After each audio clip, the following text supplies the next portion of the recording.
চুল ঘন করা এবং লম্বা করার আমল।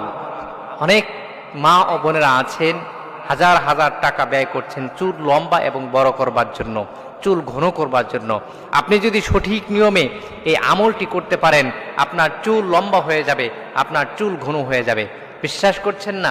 আপনি সঠিক নিয়মে এই আমলগুলো করতে থাকেন, 21 দিন মাত্র এই আমল করবেন, আল্লাহর রহমতে আপনার চুল ঘন হয়ে যাবে এবং কি বৃদ্ধি হতে থাকবে ইনশাআল্লাহ।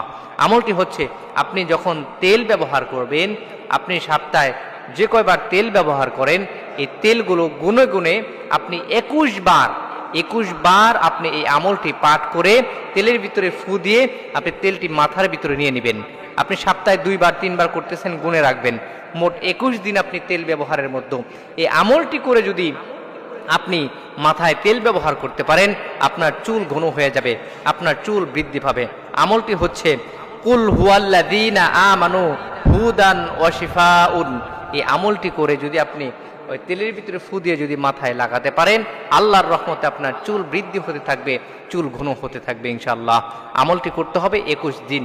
আপনি গুনে গুনে 21 দিন, যে কয়দিন আপনি তেল ব্যবহার করছেন, এই তেলের ভিতরে ফু দিয়ে 21 দিন আপনি 21 বার আপনি কি করছেন, আপনি আমলগুলো করে তেলটা মাথার মধ্যে